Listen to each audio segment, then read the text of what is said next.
student and a passionate advocate for gender equality.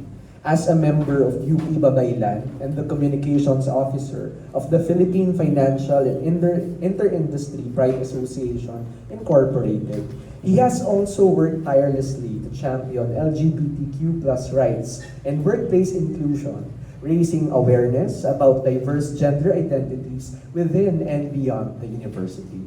His leadership and activism shines through their role as the former chairperson of the University Freshie Council in 2020 to 2021 and the former Vice Chairperson of the CSSP Student Council in 2021 to 2022. With a commitment to social justice and a deep understanding of gender, he continues to empower others, creating a more inclusive society. So my friends, we welcome Robin Traballo. Yeah. Thank you so much for that wonderful introduction na ako rin nagsalat. So, first off, happy Pride. But before we get into the topic of gender, as mentioned in my introduction, I want to first ask everyone a question. Who here believes that gender advocates like me should never have existed? Ano ba? Final answer. Okay. So I want everyone to imagine a world without gender advocates and also gender advocacy groups. Groups like in history, we have the National American Women's Suffrage Association that advocated for women's right to vote in the United States. And also even contemporary groups. In our National Congress, we have Gabriela Women's Party.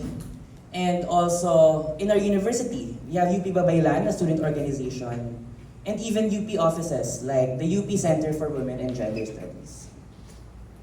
We also won't have certain individual advocates, like Geraldine Roman, the first transgender politician in the Philippines, and even Vice Ganda as an advocate in popular media. Imagine the repercussions this would bring in our society.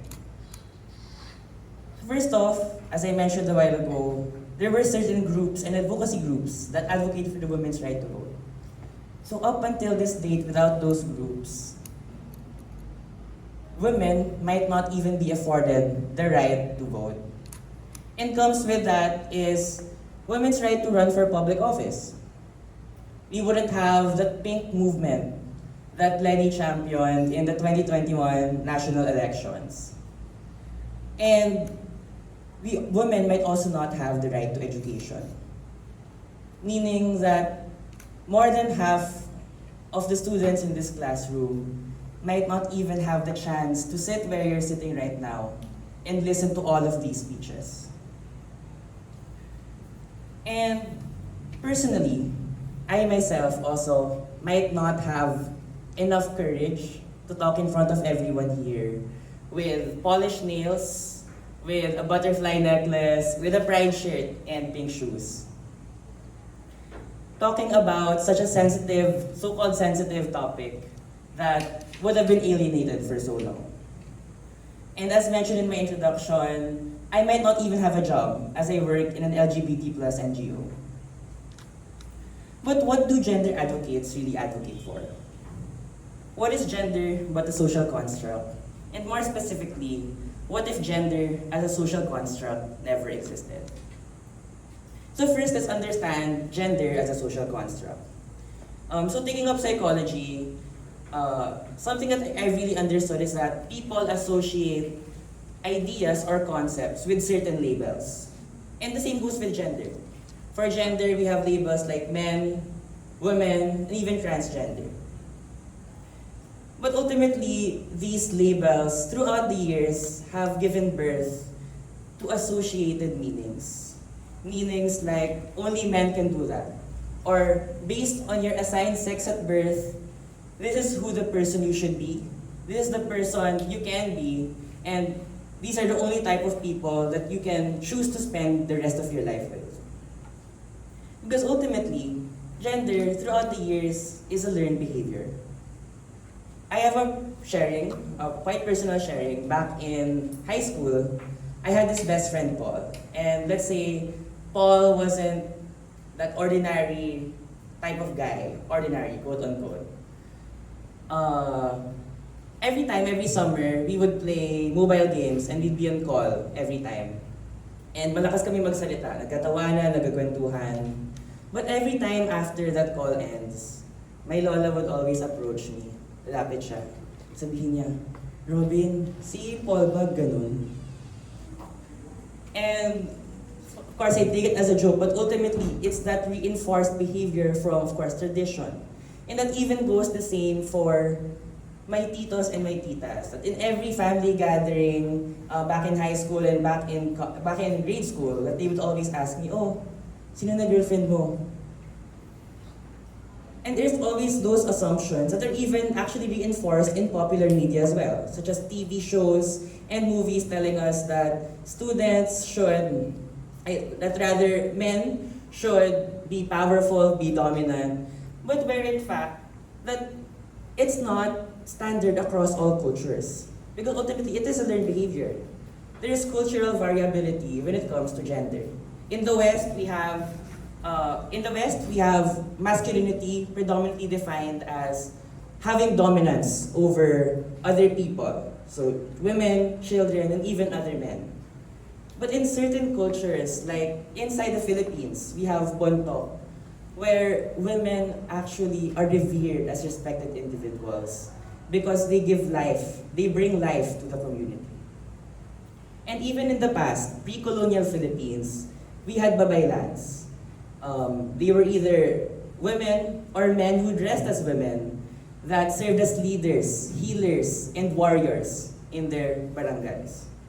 But eventually, as time went on, the things that people learned changed as post-colonial and even colonial times came when the Spaniards came and Western influence came to the Philippines. That now we have patriarchal families na the father gets to decide, has the final say in decisions. And even in relationships, such as young as us, that people believe that men should make the first move or that men should always make libre. And that's exactly what gender advocates are trying to dismantle. Their gender advocates are a result of gender-based discrimination. And they fight this, or they advocate for this, by two things. First, of course, addressing discrimination. So there's stigma, stereotyping, addressing inequality in the workplace, like what I do in my NGO, addressing inequality in healthcare, and even in education. And also, of course, combating gender-based violence. But they also do this through promoting equality, such as giving representation to people in research about health, and especially in my field in psychology. Since in the past centuries, or in the past several years, those researchers were mostly just attended or benefited male individuals. And more than that, they promote equality by giving people a role model to look up to. Now, when I was a child, I didn't really have that figure I could, see as my role model, that someone I could resonate with, since they're all masculine, or either they're too feminine, I don't really identify with their gender, but there are certain aspects, but I didn't have that role model. And it's actually such a welcoming development that in the recent years, that there are lots of people, even celebrities, famous people, prominent people in their fields, in the sciences and in the academe, coming out as queer people. And this allowed people to see them as role models, and more importantly, to break that stigma, to welcome that discussion, to promote understanding, or to have a discussion, in-depth discussion, to have further understanding of what gender is, and addressing gender stereotypes. But of course, this discourse is just a first step. This discourse and understanding is just a first step to a long battle. But now, let's imagine the world where gender as a social construct never existed. So first off, everything we know would most probably come to an end. Goodbye to gender stereotypes. Goodbye to You can't wear that. That's a polo shirt, that's for men. Goodbye to, you can't wear that because that's pink, that's for girls. And ultimately, without these restrictions, people would have the fluidity and the freedom to express themselves in their own way. And in that expression, people would come to a full identity, to form that identity by themselves without restrictions, without hate, and without discrimination. And again, without those restrictions, people would have access to equal opportunities, equal access to education, to career opportunities, and to other basic things that people need to survive. So knowing all of this, after all is said and done, I want to ask everyone here again, who here now believes that gender advocates should never have existed? Is meron na. And now again, imagine a world that doesn't have gender advocates.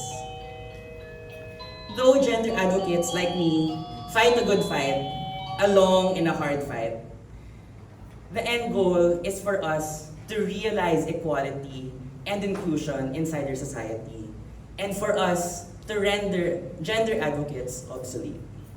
Let us all work together to fight for a world that is free, gender free, unbound, and free.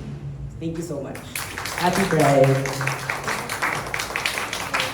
Sino ang bibigay ng feedback?